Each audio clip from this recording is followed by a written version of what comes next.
Hi, Amber. Can you hear me okay? I can. Awesome. Thank you.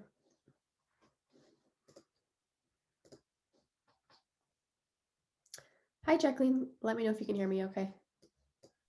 I can, yes. Can you hear me okay? Becca, are you there? I'm here. Can you hear me? Okay, yes, thank you. Awesome.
Amber or Jacqueline, can you see my screen okay?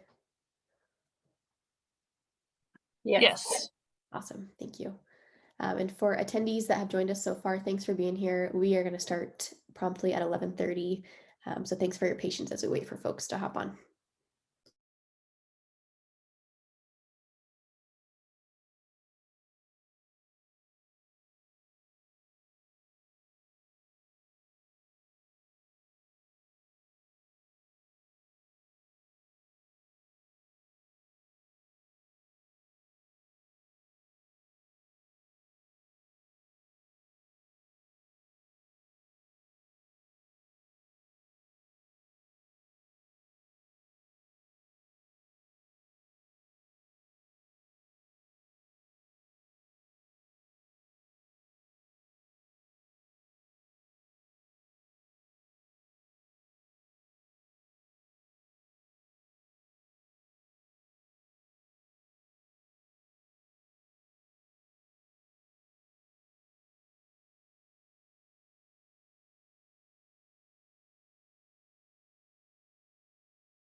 Hi, Andy. This is Becca. Let me know if you can hear me.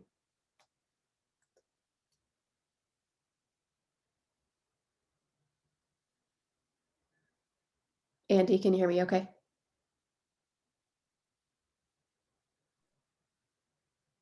Yes, I can hear you.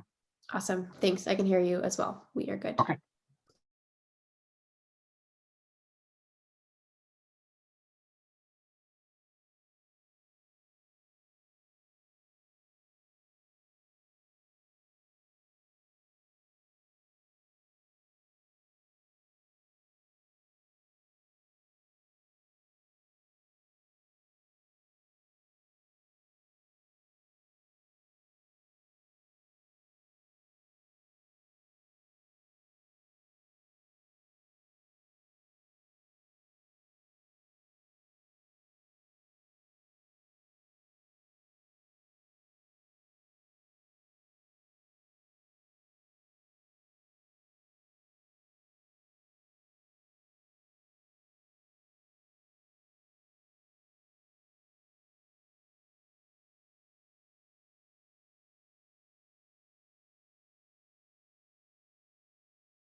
Hey, Josh, this is Becca. Let me know if you can hear me okay. Hey, Becca. Yeah, I can hear you. Awesome. I can hear you perfectly. Thank you. Thank you. And thanks to those of you that have joined us so far. We are going to wait until we hit 11:30, maybe a minute after, to let folks hop on the call. Thanks for your patience and thanks for being here. And last sound check, Katie, can you hear me okay? I can. Can you hear me? Yes. Thanks. Awesome. Great. We will wait a few minutes here and let folks trickle in.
Hey, everybody. I think I'm going to wait until maybe a minute after 11:30. I want to be respectful of everyone's time, but give folks a chance in case they're struggling to get into the Zoom link. So thanks for your patience. We'll start in a few minutes here.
Okay, I'm going to go ahead and dive in. Again, I want to be mindful of everyone's time. Thank you so much for being here.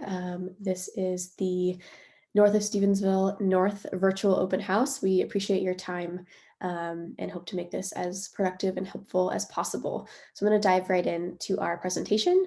My name is Becca McLean. If you are not familiar with me, I am the project's communication manager. On the call this morning, almost afternoon here, we have a handful of project team members who are going to walk you through an update on the project and answer questions as well. This includes Jacqueline Smith, District 1 Pre-Construction Engineer, Joshua Dold, District 1 Road Design Project Manager, Andy White, the Statewide Secondary Roads Engineer, and Amber Jensen, District 1 Right-of-Way Supervisor. There's a handful of folks from MDT and these organizations on the call as well if there are questions, and these folks will introduce themselves before they speak as well when we get going here.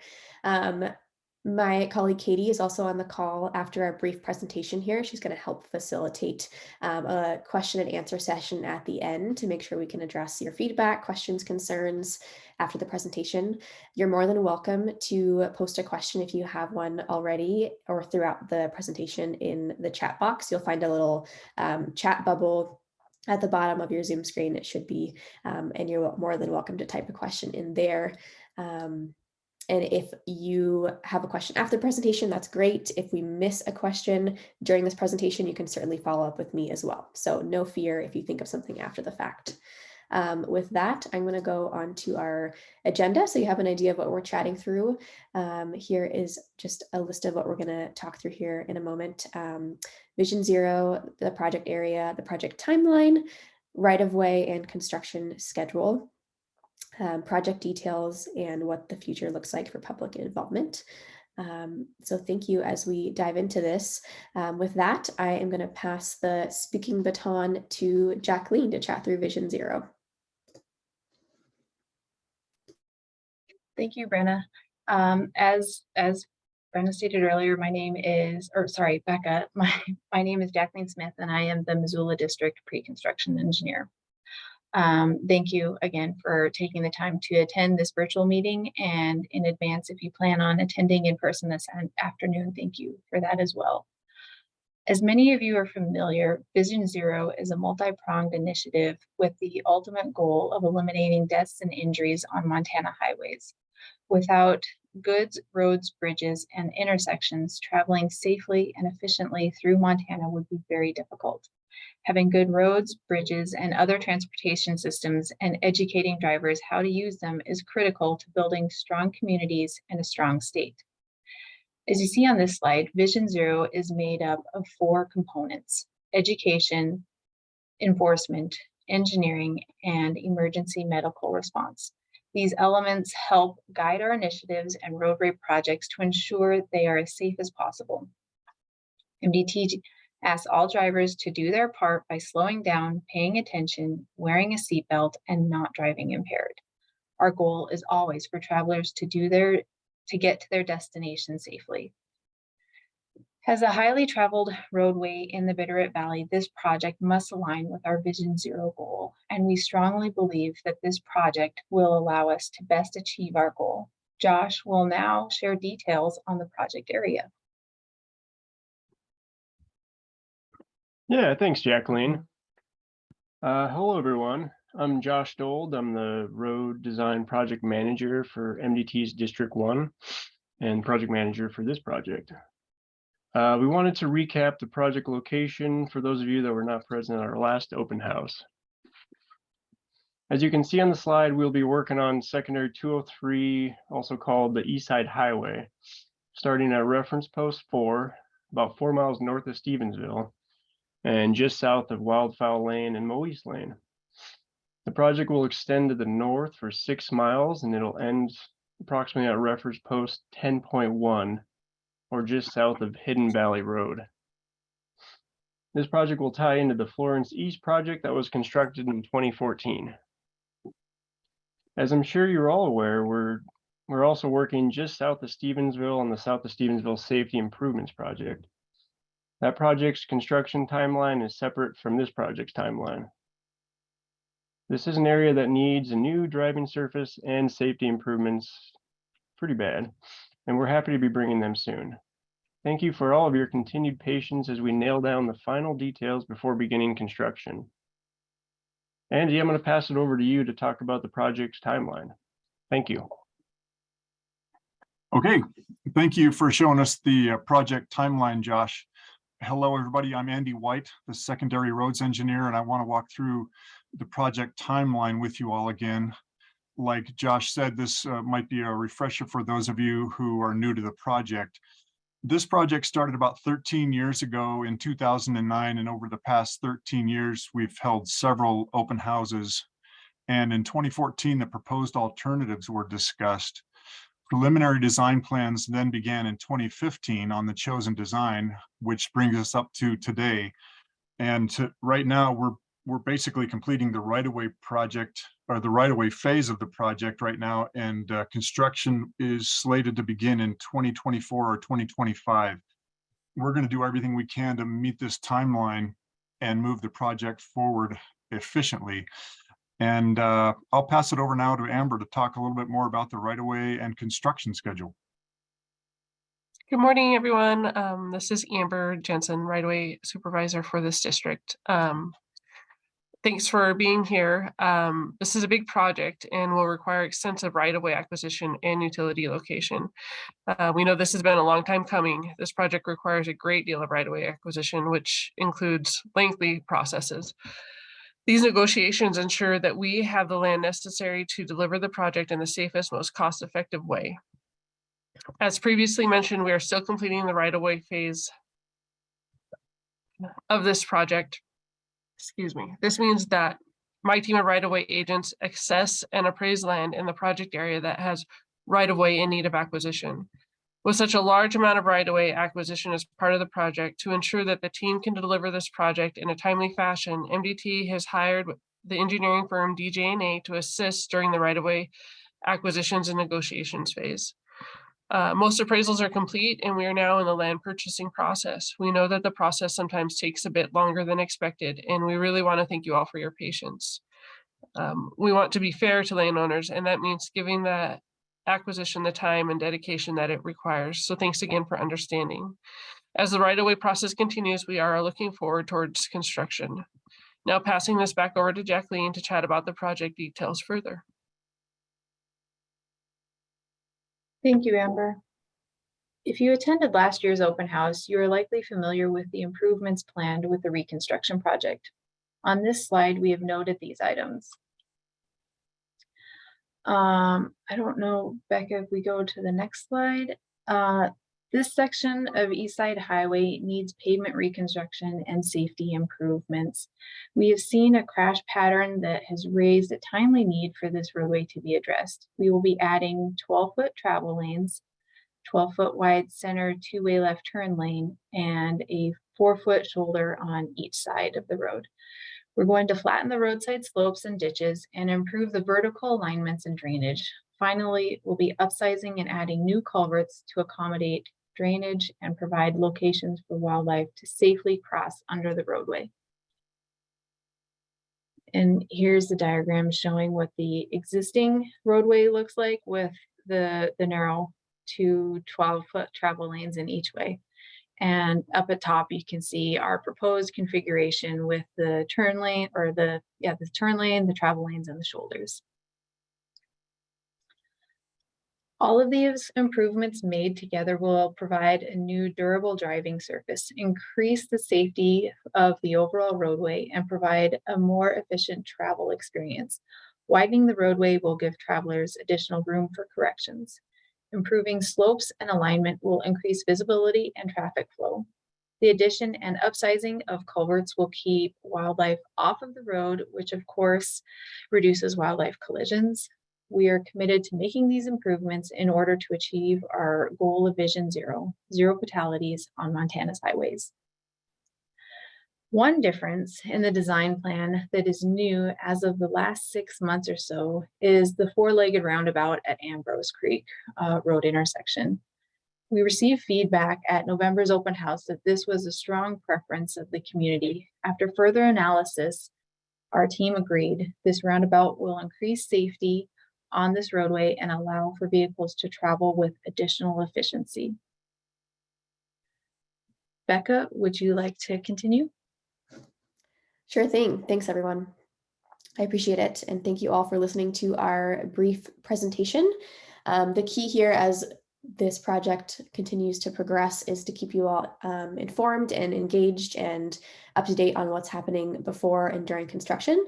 My team is here to take questions or comments you might have about the project throughout its duration. So I have my contact information here in a second on the next slide, so I can answer questions now and in the future. We are certainly going to continue hosting regular open houses as is appropriate before and during construction. And we've heard feedback that this hybrid approach works really well to give folks different opportunities to engage. And outside of this, our plan is to keep the Stevensville and Greater Bitter community informed. So certainly we encourage you to reach out, and we'll keep you posted as we progress in every capacity. With that, here is my contact information. As mentioned, my email address, our hotline that is available with a live, wonderful human to speak to if you have questions during working hours, as well as a webpage that will be updated regularly as well. We'll stay on this page for a bit to make sure folks can write this down if needed. With that, I think we're going to open the floor up for a Q&A conversation session. So as mentioned, there's a little Q&A chat bubble at either the top or the bottom of your screen. Please feel free to type feedback, questions, concerns, comments, all of the above in that chat bubble if you have questions, and my colleague Katie, as mentioned, will help direct those to a project team member on the call to help answer. And again, if for some reason you don't have a question now or prefer it be answered offline, certainly you're welcome to follow up after the meeting. So with that, Katie, do you see any questions currently in the chat box that the team can address? Thanks, Becca. Yeah, we have one. And so just a reminder to please use the Q&A if possible, as opposed to the chat. The chat doesn't show us the same notifications in the way that the Q&A does. So it just makes it a little bit more efficient. So with that in mind, we have a question from Jeffrey related to, that's back to the timeline again. So he's wondering generally how long this project is going to take to complete. And I would assume that that would include some construction details as well. So I'm trying to think who would be the best person to possibly answer that. Jacqueline, I'll throw it over to you first, and maybe we can go from there. Yeah, with the magnitude of this project, I expect it to take 2 years, but I am gonna pause and let Josh or Josh, Yeah, I can am hop I on. off base on that? No, you're not at all. Yeah, it'll definitely be a 2-season job. We'll try and start, clearing and grubbing, taking down some of the trees that we need to build the roads. Hopefully in the fall, usually outside of the kind of migratory bird treaty window. But yeah, it'll definitely be a 2-season job. But our plan is to provide at least, single lane operation at all times, kind of alternating traffic throughout construction. There might be some potential for road closures, but they would, if that did happen, it would be very minor. Yeah, hopefully that answers your question. Thank you. Thank you both. I think that seems pretty comprehensive, but Jeffrey, certainly, if you have other questions related to that, let us know. And I see your next question, but I'm going to jump over to Steve, who asked or said, if I understand correctly, this next stage will not start until 2024. So Jacqueline, can I throw that back over to you to further clarify?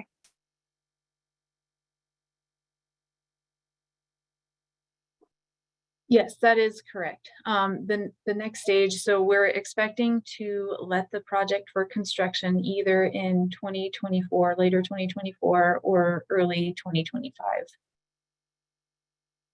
Perfect, thank you. Okay, so back to Jeffrey's second question. He's asking, if you wish to improve safety of individuals, why are speed limits not being reduced? Josh, is that a good question for you? Katie, I'm pass it on to Jacqueline. Okay, fair enough. Thanks, This is Jacqueline. I'd be happy to answer that one. That's a great question. And that is a question we get quite often on this stretch of road. And the thing is actually the Montana Department of Transportation, through our projects, we do not set speed limits. That is something that actually is initiated as a request from the local government. So in this case, Ravalli County would send a request to the Montana Department of Transportation asking for a speed study to be completed. And with that information compiled, it'd be presented to the Transportation Commission, who would recommend either keeping the speed limit as is or making a change to it. Perfect. Thank you, Jacqueline. Let's see here. Oh, there's one over in the chat that I want to make sure I don't miss. So I'm sure it's a little early to say, but do we have a general idea of what time in the morning construction might start? Josh, I might throw that to you first.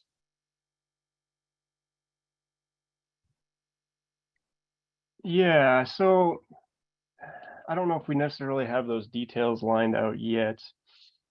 There are a lot of residents, you know, very close to the project. And so it's, yeah, we have some specials that we've used in the past for kind of delaying the start time a little bit, just to, yeah, not have any disturbance in the early mornings or late at night for the public. And that is definitely a consideration on that on this project. And so it'd be, you know, maybe after morning rush or something, or yeah, it's still kind of up in the air though, but. Josh, I'd like to piggyback on that too as well. Yeah. Just anticipating that there probably is going to be a lot of anxiety from the public traveling through here during construction. We do plan on having public involvement throughout construction. So we will be providing frequent and regular updates on what you can expect, like where the work to be occurring and the time work will be happening throughout the days. So hopefully that helps with construction. Construction is impactful, but at least knowing what is coming for construction, you can make your plans accordingly, and hopefully impacts can be minimized as much as possible.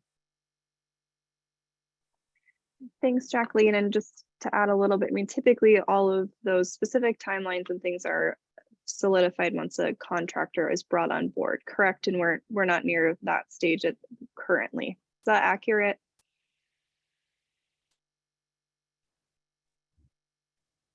Yes, Jacqueline, maybe. Okay, thank you. Perfect. All right, so we will, to Jacqueline's point, we will certainly let everybody know once we have all of those details finalized. And if you have feedback of specific points that we need to be considering as those details are being solidified, definitely follow up with Becca using best contact information below, and we can throw that out to the team for additional consideration when we're looking at all of the different construction details.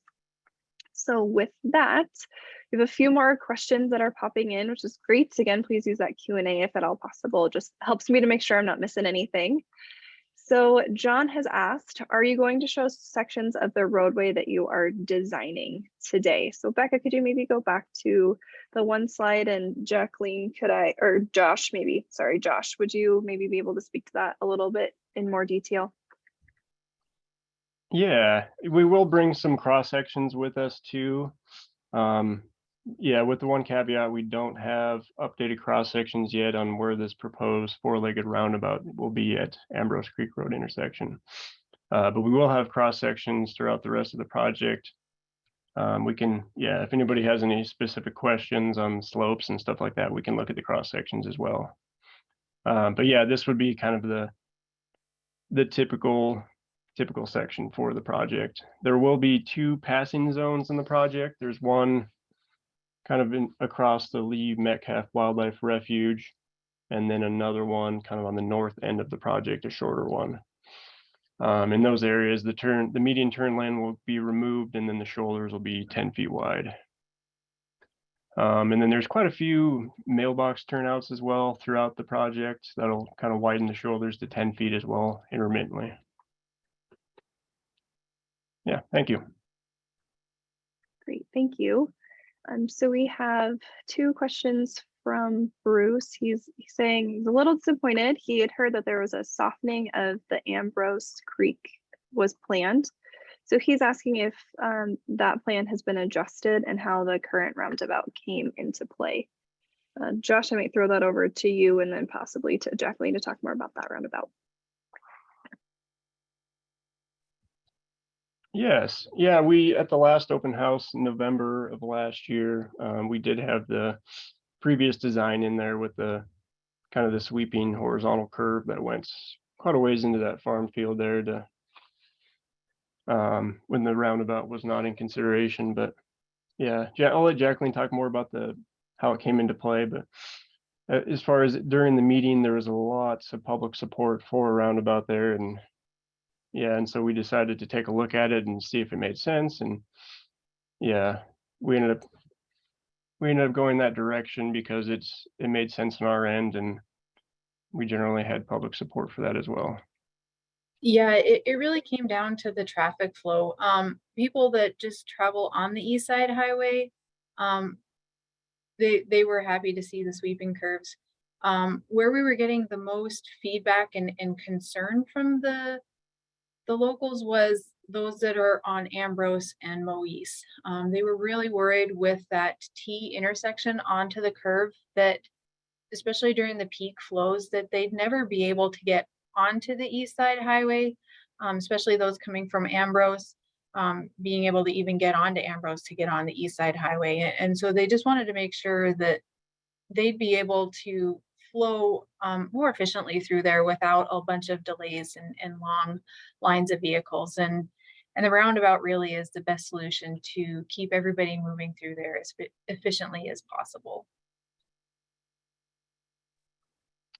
Thanks. I think that I certainly learned a couple of things there. So Bruce, if you have different questions or further follow-up that we need, feel free to pop that back into the chat. And his second follow-up question, which I will throw to you, Josh, is if any fencing will be included to mitigate the deer traffic. Yes, there will be some fencing. Right now we have 5 culverts that are either exclusive to wildlife underpasses, or they're upsized drainage pipes that'll also provide some wildlife underpasses. The first underpass is at 3 Mile Creek. That one is not going to have any wildlife fencing just because of the terrain and site conditions. There isn't much room to put any fencing without having, a lot of cattle guards across multiple approaches. The next wildlife underpass is just north of Mountain Springs Road, and that one will have kind of wing fencing on all 4 corners of the structure to try to funnel animals through the crossing rather than over the road. Then just to the north of there a bit, there's another crossing that's exclusive for a wildlife underpass that's kind of right in directly in front of that Lee Metcalf Wildlife Refuge. That'll have wing fencing as well, wildlife fencing in those 4 corners of the structures. The next one is at just north of Dry Gulch Road. That is another upsized drainage that'll provide wildlife passage, and it'll have fencing on the 4 corners as well. And then the last one is, it's just north of the south leg of Log Cabin Road. There's another culvert that we're upsizing for wildlife passage, and it'll also have wing fencing on the 4 corners of that culvert. Yeah, for now, that is all we're considering for wildlife fencing. Thank you. Awesome, thanks so much. Next, Mr. Bill Squires has a question, and frankly, I'm not 100% sure what this means, so I'm not sure exactly who to throw it to, but I might start with you, Josh, and then we can go over to Jacqueline if needed. But he's wondering if the PMBS in the roundabout will be increased, and also if you have considered PG 7048 binder for the roundabout. Again, I have no idea what that means, so if I butchered that, I apologize. And then he makes a note that says, thanks for all the good work on this difficult project. Well, thanks, Mr. Squires. He was the old project manager on this project. I'm not calling you old, by the way, Bill. Yeah, plant mix bituminous surfacing as far as increasing the thickness to 4/10 I could see that happening. We haven't gotten to our surfacing design section yet of that. I anticipate it being thickened or potentially go into like a 3/8 inch mix, or not chip sealing in the roundabout, but all very preliminary right now. And yeah, as far as the asphalt binder going to 70/28, definitely another good idea that we'll throw around, but yeah, we don't have a finalized surfacing design at this time. Thanks, Bill. Perfect, thank you. All right, so Judith has a question. Becca, I may ask if you could go back to that project limit slide. So Judith is saying that she's confused about where the project will start, although I understand it will end at the Florence Roundabout. So I think Jacqueline, you had started talking about this. Would you maybe be able to fill in some of those gaps for us? Yeah, so on the northern end of the project, we're connecting to where that widening is from the earlier project just south of Florence there, where Hidden Valley is. You can see in the graphic here that the orange is highlighting where this project limits are. So as you go south, you'll go through those two tight 90-degree corners, and then we will be ending just a little bit south of the intersection of the Eastside Highway and Moise Lane, and also with Wildfowl Lane. Hopefully that Thanks, answered your questions. If it didn't, please let me know. Perfect. Yeah, thanks, Jacqueline. I was just going to say the same thing, Judith. Hopefully that helps. Let us know otherwise. Okay, so we have two more that I am seeing. Jeffrey has asked, basically noting that the current project, the south side of Stevensville project, had a location for the road crew to live in their campers. And he's wondering if we'll have a location similar to that for this project for the crews once they come on board. I am not quite sure who that might be a good one for, either Jacqueline or Josh. Please jump in. I'll give my 2 cents. Josh, if you want to contribute. I don't think we had negotiated anything with landowners about that. I think that the contractor, when they came on board, they might have reached out to some landowners about that, but that's not something that we usually acquire in the pre-construction part of a project before it's let. We do have instances where contractors will come in and they'll reach out to landowners about maybe getting some borrow material or housing for their workers while they're on the project. So right now that's not planned, but I don't know what the contractor will come in and ask for. Josh, did you have anything to add to that? Hey, Jacqueline, this is Daryl. I can add a little bit to that. Thanks, Daryl. Yeah, so the south of Jacqueline's correct. On the south of Stevensville safety project, the contractor would have negotiated with the landowner to allow some staging on that particular piece of property, and there would have been an agreement with that to allow the contractors to stay there. So that was totally contractor landowner negotiated. Thanks for that follow-up, Daryl. I think that's immensely helpful. Jeffrey, certainly you know where to find us if you have additional questions or follow-up on that. And then last of what I'm seeing is from John, and it's more about that current project that we were just talking about. He says he's mostly curious about the old Eastside Highway and its relocation and when will it be paved. Actually, Daryl, maybe do you have a better sense of that than Jacqueline or Josh? Nope, I will let one of those answer this one. Yeah, I can answer that. So Old Eastside Highway will generally be following the existing alignment that's out there. It'll just be slightly realigned to where it ties into the new road, so it comes in perpendicular, and then it's gonna kind of follow that same alignments with the curve. And it looks like we're gonna pave it back about 115 feet, and the whole thing will be paved back to where it ties back into the existing road. Yeah, thank you. Thank you. I'm sorry I misunderstood that question. Thanks for jumping in, Josh. And Okay. Katie, Yeah, go ahead. if you don't mind, Please. just wanted to share with everybody that's online today. It's hard for us to show the design and the layout just because it is such a long project on the screen, but we do have giant roll plots printed out that we will have at the in-person open house tonight. So if you do have time and you are extra curious, you are more than welcome to attend, and we can explain and show you what we have drawn out for the project. Also, if tonight is inconvenient, just reach out to us and we can set up a separate time to talk about specifics with you. That's great, Jacqueline. Thank you.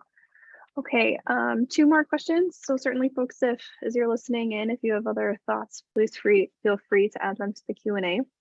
So Jeffrey says he has 1 more question, and Amber, this is one for you regarding right-of-way. He's wondering really what that kind of process looks like, and if landowners oppose the acquisition of their property, like for example, if they purchased it and were not notified of the project. So Amber, could you maybe talk a little bit about what your team's outreach and DJ&A is looking like and how all of that progresses? Yeah, I sure can. Thanks for your question, Jeffrey. Unfortunately, I'm sorry that happened to you if that is your situation right now. We will be reaching out to landowners, starting negotiations already. If you haven't been reached out to yet, it should be happening soon.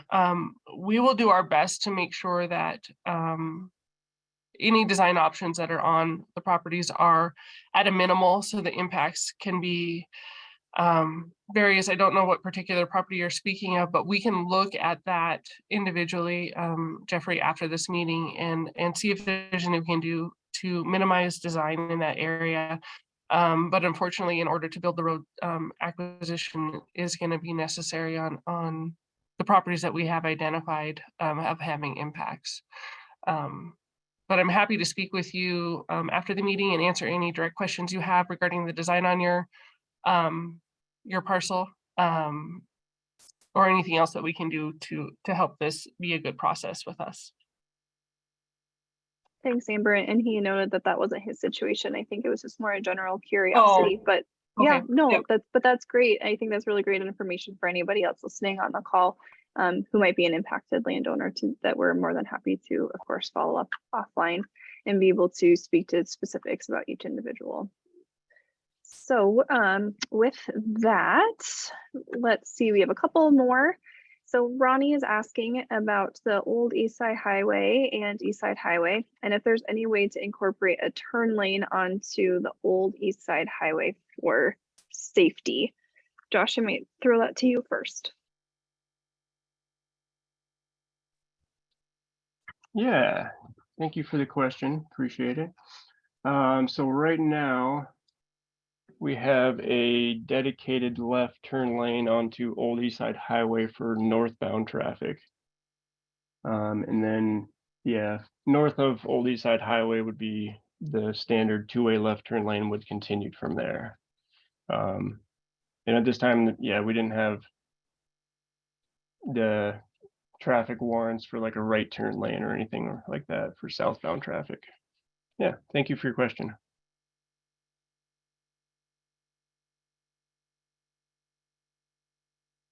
Sorry, I apologize. My screen froze on me. That was a little scary. Okay, moving on to our next question. Somebody has asked what the plan is for Rathbun corner. Josh, over to you.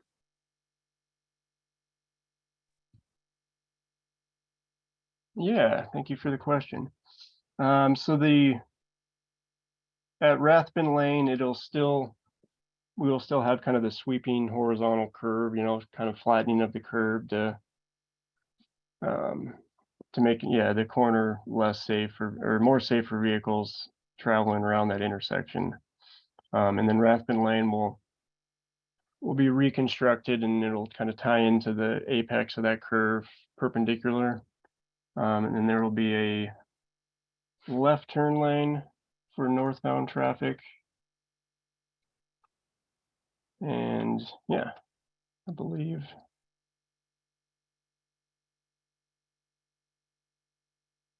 Sorry, excuse me. Yeah, so leftbound lane for northbound traffic is where we're at right now. Yep. All right, thank you very much.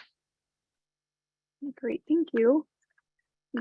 Next, Adam has a question specifically about the roundabouts. So he's saying, why doesn't the roundabout have any through lanes like the one in Florence? In other words, why are you forcing everyone to enter the roundabout and not giving them the option to bypass it? So Jacqueline, I'll go to you first and then any follow-up from there.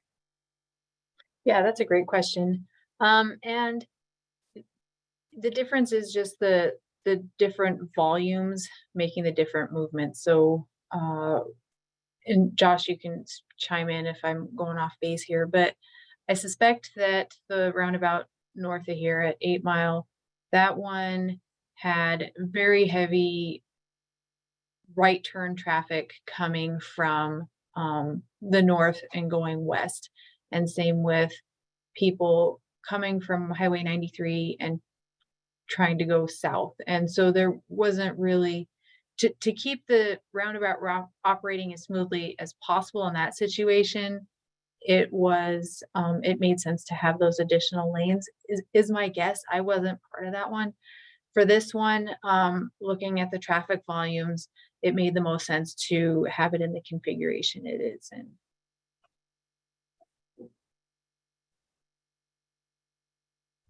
Yep, Jack, I don't have anything to add, Jacqueline. You hit it right on the head. Perfect. Well, thank you both then. Okay, so I almost said that question twice. Let's see. Our next question is back from John. He said, also regarding the old Eastside Highway, is there a preliminary commitment to pave back up to the south of the existing pavement? Josh, over to you.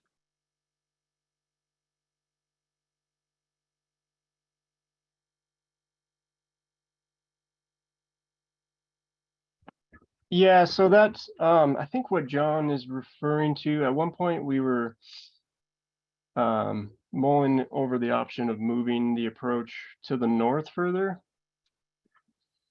just to try and make it a better spot to tie in and less kind of conflicting turning movements. But the grades were kind of, we couldn't overcome the grades moving it to the north, and so we ended up moving it back to where it's at now. And so it's, yeah, so it's going to be kind of a match existing configuration like that. And it will, the whole thing that we are reconstructing will be paved, which is like 115 feet, I think is what I said. Yeah. John, and I think you have my email too, or phone number. So if you have any more questions, feel free to reach out to me. Thank you. Thanks, Josh. All right, a couple more. So next is from Adam. He asks about the project design. So he's wondering why we're taking away the passing ability, and notes that with the middle turn lane, we can no longer pass slow moving vehicles, and that there's a lot of farm equipment, as we know, and slow drivers on that area. So Josh, would you maybe be able to speak to that in some more depth? Yeah, absolutely. Becca, would you mind going back to that typical section slide? Thank you. Yeah, so we will have 2 passing zones on the project. Yeah, we're trying to avoid that kind of bottleneck situation where people get stuck behind, yeah, like you said, tractors or farm equipment. And so we are providing 2 passing zones. One is like in front of the Lee Metcalf Wildlife Refuge, kind of between Porter Hill Road and Dry Gulch Road. And then there'll be another one that's a little shorter on the north end of the project between Oxbow Lane and Bull Run Road. So those 2 sections, the median 2-way left turn lane will be removed, and then passing opportunities will be allowed. But yeah, we're just going to maintain the same width. And so then through those areas, the shoulders will be 10 feet wide. Thank you for your question. Josh, I'd like to add to that. That is a good question. And we have had quite a bit of feedback on that. And also on the opposing comment side of that as well. The challenge with fitting in long and continuous stretches of passing sections through here is the number of approaches. And with having this turn lane, we get the benefit of allowing vehicles that are either turning onto or off of the roadway a bit of a refuge to safely make those turns and get them out of the path of the traveling public, versus having the whole project be a passing lane. We have seen instances with crashes occurring because of people passing and not realizing or seeing that somebody is passing and they're turning onto the road, or the opposite way where somebody is turning left and somebody's passing that's backed up in the queue and they end up hitting somebody as they're trying to pass and not realizing it. So that decision really was a safety focused decision to have the turn lane versus a lot of passing lane sections in there, but where we could fit them in, we did. Thank you both. I think that's really helpful context, and certainly Adam, if we have anything else, we're happy to address it. So the last question that I am seeing is from Ronnie, and noting that says, correct me if I'm wrong, but is there plenty of state property west of the Eastside Highway, Old Eastside Highway, to put in a safe turn lane to exit the highway? So Josh, could you maybe speak to that? And then Amber, if we need to clarify on any of those processes.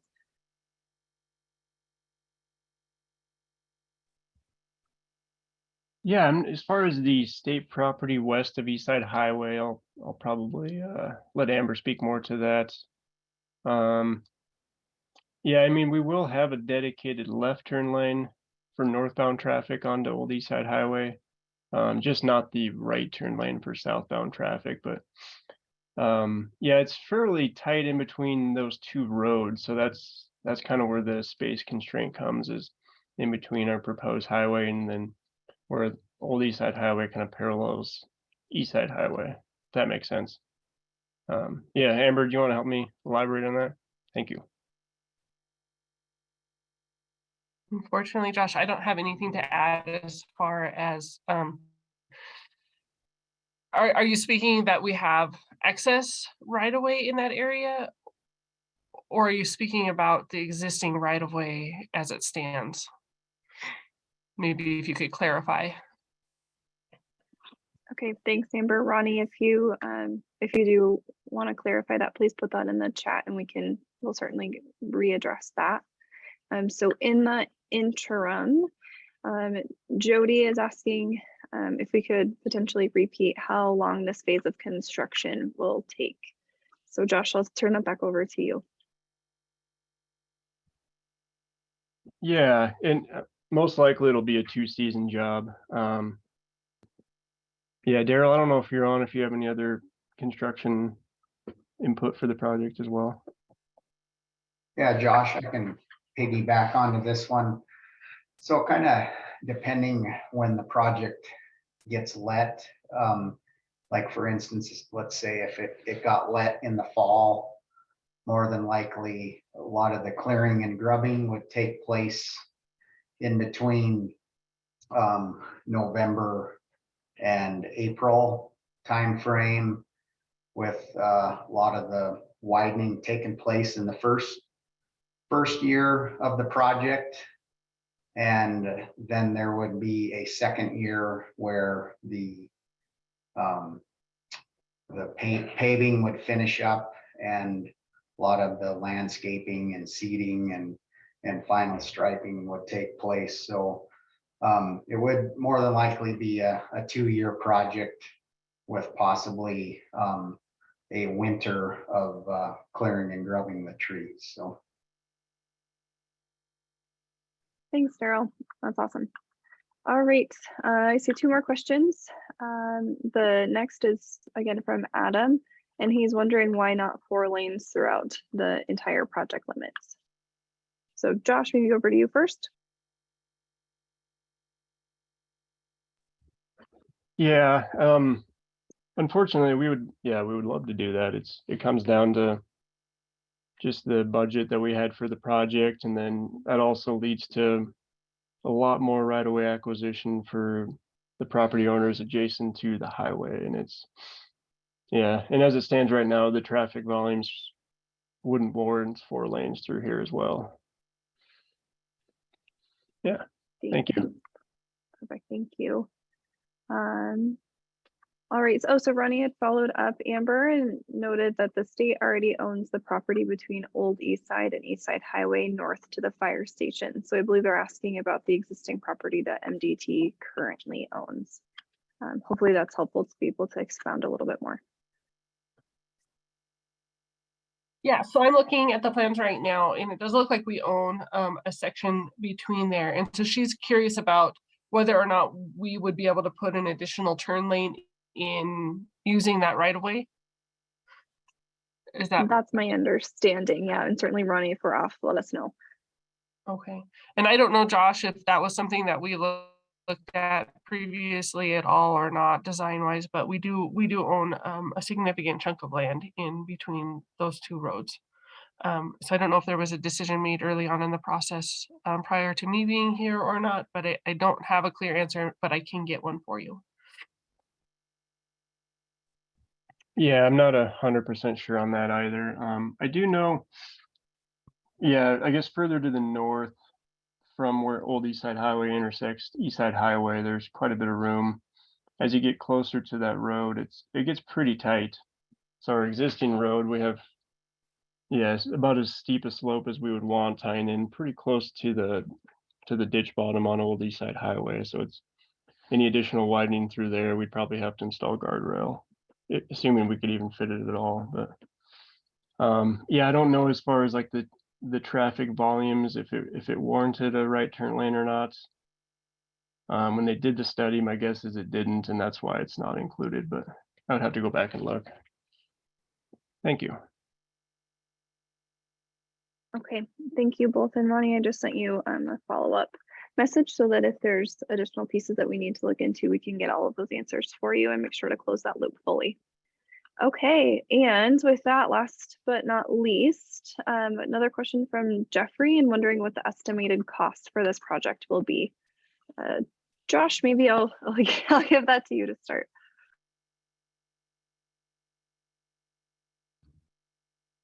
Yeah, thank you. Trying to pull up an estimate here if I can. Yeah, since we added the roundabout at Ambrose Creek Road, that did increase the budget by a modest amount, I guess. And we were able to get some safety funding for the addition of the roundabout, which also helps because it will make it more efficient and safer, which is good. But we are, I believe, in the neighborhood of like $16.5 million for the project, I believe, for construction and construction inspection services. Yeah. Okay, great. Thanks for looking into that further for us. So those are all of the questions that I see in the Q&A, but we do have a little bit more time. So if you have something else that we didn't get a chance to talk about, please let us know and we can address it. And Ronnie, your comment is well taken, saying please consider that there are at least 30+ homes exiting off of the Eastside Highway in a school bus stop. So that is, as we talked about before, trying to limit those impacts as much as possible, and definitely well aware of the situation, but definitely a good reminder for the rest of our team as we consider finalizing all of these design plans. So we'll be sure to add this with the rest of our comments. I appreciate that. You're very welcome, Jeffrey. Thank you for being here, and to everyone else who's engaged in our conversation. With that, Becca, I might throw it over to you to potentially wrap us up. Sure thing.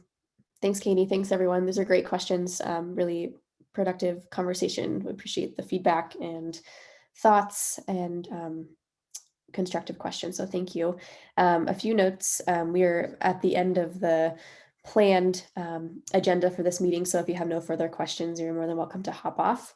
A couple notes I want to mention once more that were either not said or that I just want to touch on is this open house is being recorded just so that people can access it after the fact. So I will make sure to upload this on the project webpage. So if you have a neighbor that missed the open house or would like to rewatch for information, you can certainly do that. Also, just another reminder and details on we have an in-person open house this afternoon, as has been mentioned. It's from 4:30 to 6:30 at the Lone Rock School in Stevensville on 3 Mile Road. The project team present here, many of them will be present there tonight as well, along with a few additional folks. So if you have questions, or again, you run into a neighbor this afternoon that wasn't able to make it to this virtual session, you are more than welcome to pop into that in-person session. And furthermore, just the point that if you want to look at the specific, right of way or design plans, that the team will have those present there as well. And lastly, I will just say, I have your contact information as well from registering for the open house. So I can certainly reach out if there are follow-ups needed and you need specific information from the team. So with that, maybe we will sit for just a couple of minutes and see if there are last questions or comments. But that concludes our presentation. The project team will hang out here for another few minutes just to see if there's last questions. But thanks everyone for your time. And we appreciate your questions and support on the project. And have a good rest of your day. Again, we'll sit here for a few minutes for questions or comments.